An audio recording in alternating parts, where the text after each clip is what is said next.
I'm a recently retired school teacher, 3 months trip through Europe, and I wanted to make a commentary in reflection on my trip to the Schindler's Museum.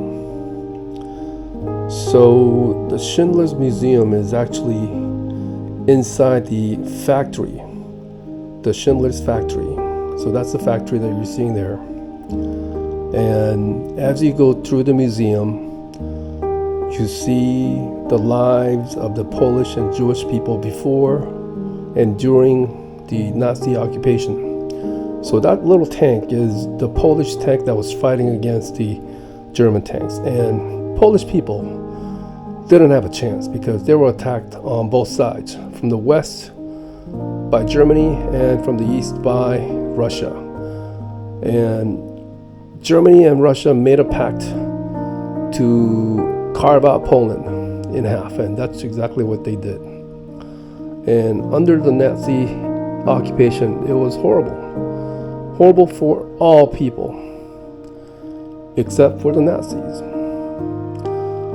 And I saw the movie The Schindler's List a long time ago, and I think I forgot a lot about the details about the movie because I did not know that Schindler was a Nazi.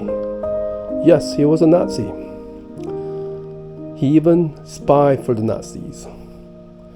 He spied on his homeland, Czechoslovakia, as well as Poland.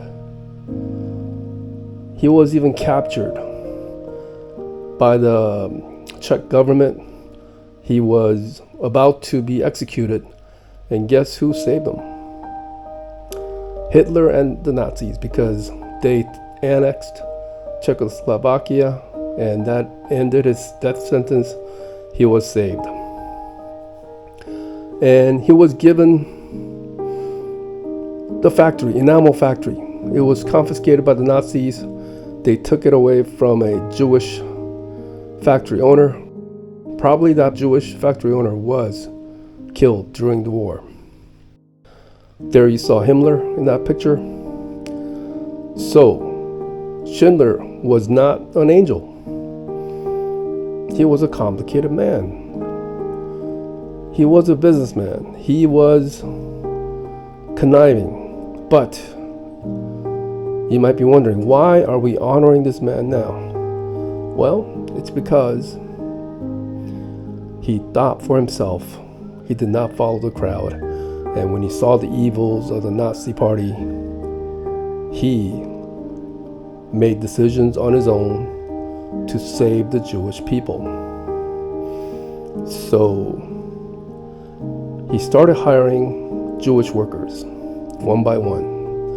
First out of necessity, because he needed somebody to run the factory, and he hired the Jewish workers who worked there. But he hired,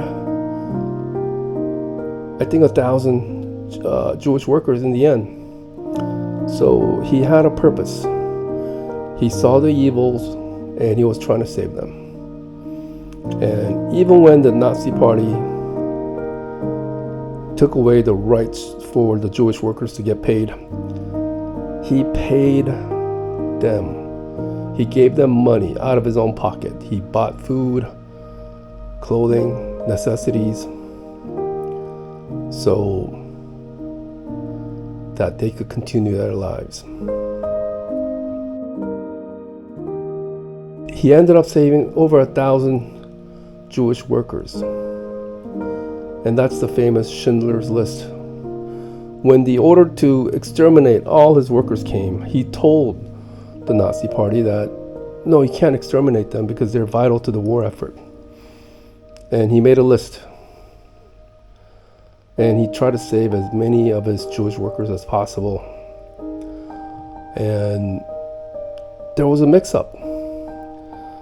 There was a mix-up where his female workers were sent to Auschwitz, the death camp. And he used the last of his money to bring them back. And it just shows the humanity in this man. He wasn't like the most of the German people at the time. You might be wondering, why did the atrocities of World War II happen? Were all the Germans bad? Were all the German soldiers bad? Well, my opinion is no. They were not bad. I think, let's pick a number, 99% of all people, including the German people during World War II, are good people. They wanted to do good deeds. The problem is, it's hardwired into our brains to follow a leader and to please a leader. This is hardwired in through hundreds and thousands of years of evolution and few thousand years of advancement in civilization is not going to change this. So 99% of us are good. So 1% of us, we're bad. And some might call them sociopath. And the sociopaths, the stupid ones, they become criminals. The smart ones, they try to become our leaders. And when a real evil sociopathic leader becomes a leader,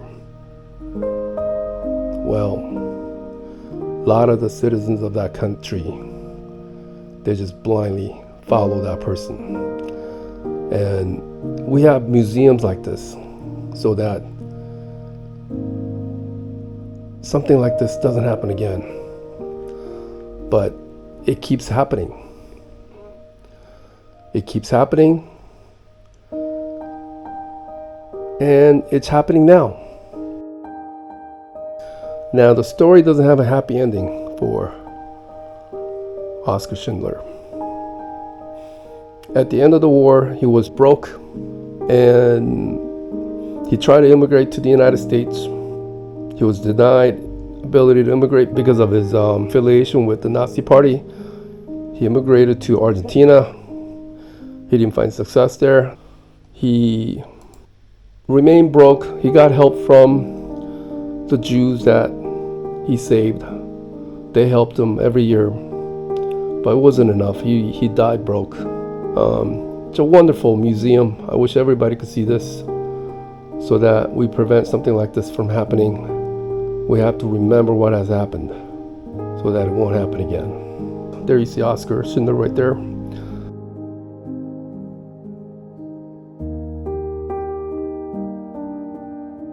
These are some of the people you're seeing that were saved. And if you count all their descendants, over 8,000 people were saved.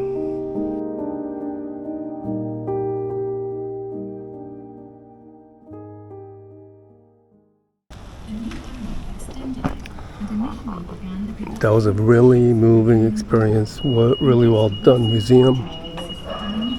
The Polish people and the Jewish people have suffered a lot.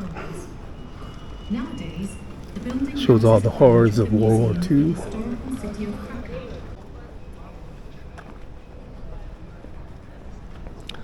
Okay, we're gonna head towards the last remaining part of the Jewish ghetto wall, 8 minutes away. This contemporary art museum is right next to the Schindler's museum. I don't think I'm gonna go because I want to try to head to the castle.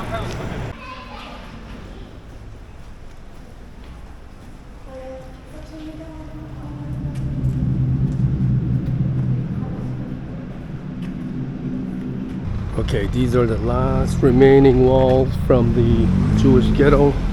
Everything was demolished. They made it look like a tombstone on purpose. That's what they said.